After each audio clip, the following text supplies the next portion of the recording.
왜 금융 지식을 배워야 하는지에 대해 나옵니다. 이제는 어린 시절 이야기가 끝났어요. 그리고 이제 진짜 어른인 로버트 기요사키의 생각과 이런 행동들이 나오기 시작합니다. 로버트 기요사키는 이야기해요. 중요한 것은 돈을 얼마나 버느냐가 아니라 얼마나 모을 수 있고 또 얼마나 오랫동안 그것을 보존할 수 있는지입니다. 돈을 모으는 힘 그리고 유지하는 힘이 중요하다는 거예요. 이거는 그 돈의 속성이라는 책에 김승호 저자님도 말하고 있습니다. 돈을 버는 힘, 모으는 힘, 지키는 힘, 쓰는 힘. 이게 약간 책상에 4개의 테이블처럼 딱 지탱하고 있어야 돈이 여기 위에 쌓인다고요. 말하고 있거든요. 이 2개의 힘, 아까 모으는 힘, 보존하는 힘을 기르기 위해선 어디서부터 시작해야 될까요? 바로 돈에 대한 지식을 쌓는 것부터 시작해야 됩니다. 일단 지식을 쌓으려면 먼저 거기서 사용되는 단어의 뜻부터 알아야 되잖아요. 영어 공부할 때 영어 단어 공부하고 그러는 것처럼. 일단은 첫 번째로 자산과 부채의 차이를 알고 자산을 사라고 합니다. 자산과 부채. 로버트 키요사키는 이야기합니다. 부자들은 자산을 취득하지만 가난한 일과 중산층은 부채를 얻으면서 그것을 자산이라고 여긴다고요. 얘가 집이었죠. 여기서 말하는 자산과 부채의 의미를 사전에서 찾는다면 오히려 헷갈릴 수 있어요. 사전에서 찾아보니까 자산은 개인이나 법인이 소유하고 있는 유형, 무형의 유가침을, 부채는 남에게 갚아야 할 제한이나 용역. 회계에서는 이렇게 표현해요. 이렇게 재무제표 표현하면 자산이 있고, 자산은 보통 부채와 자본으로 구성이 돼 있어요. 자본이 일명 순자산이죠. 근데 이게 아니라 일단은 현금 흐름으로 자산과 부채를 구분하자는 얘기를 해요. 부자 아빠는요. 이 둘을 구분하는 건 숫자, 흐름이라고 말합니다. 부자가 되고 싶다면 숫자를 읽고 이해하는 법을 배워야 한다고요. 자산과 부채를 그림으로 설명을 드릴게요.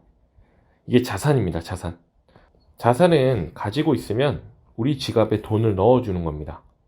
부채는 가지고 있으면 우리 지갑에서 돈이 나가는 겁니다. 결론적으로 부자가 되고 싶으면 자산을 사면 되는 거고요. 우리 지갑에 돈을 넣어주는 것이죠. 넣어주는 것을 사면 되고요. 가난한 사람이나 중산층에 머물고 싶다면 부채를 사면 되는 것입니다. 부채는 돈을 빼가는 거죠. 결국 일단은 들어오는 돈의 크기가 나가는 돈의 크기보다 커야 부자가 되는 거죠.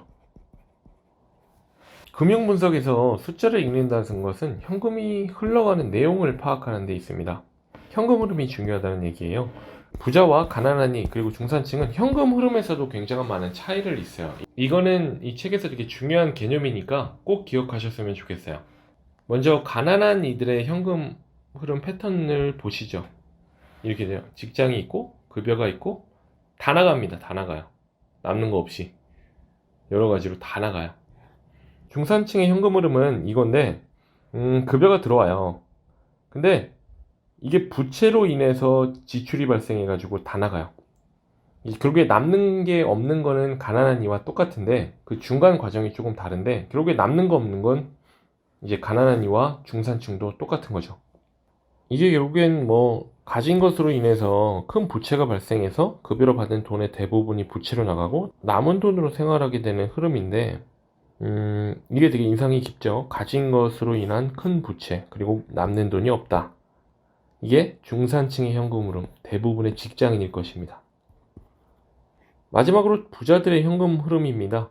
이거는 지출, 부채가 없고 지출이 없다 이게 아니라 더 커서 화살표가 하나로 나오는 겁니다. 자산을 통해 들어오는 돈이 나가는 돈보다 많아서 돈이 쌓이게 됩니다. 부자들은 이 쌓인 돈으로 다시 돈을 넣어주는 자산을 사고요. 그럼 들어오는 돈은 더 많아지게 되는 거죠. 선순환입니다.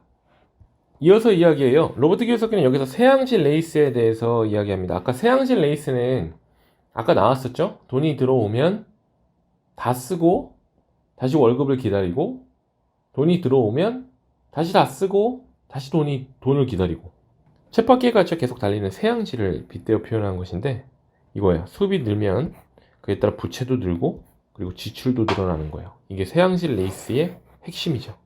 수입이 늘면 이걸 통해 뭐 대출 이런 것도 많이 되니까 부채가 늘고 그로 인해 지출이 늘죠. 수입이 늘면 부채가 늘고 지출이 늘죠. 이게 쇠양실 레이스인 거예요. 그들은 큰 자산이 집을 사서 그로 인해 큰 부채가 생기고 월 급여는 부채 갚기 바쁜 거죠. 여기 로버트 물론 뭐 나중에 팔면은 시세 차익을 얻을 수 있지만 이게 뭐 투자 자산의 특징이잖아요. 근데 이제 로버트 기요사키는 자동 수익을 만드는 어떤 그런 시스템 자산만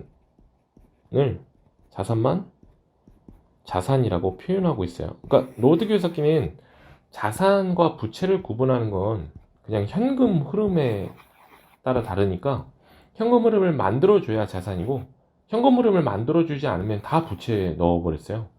그래서 조금 다른 책들이랑 차이가 있죠.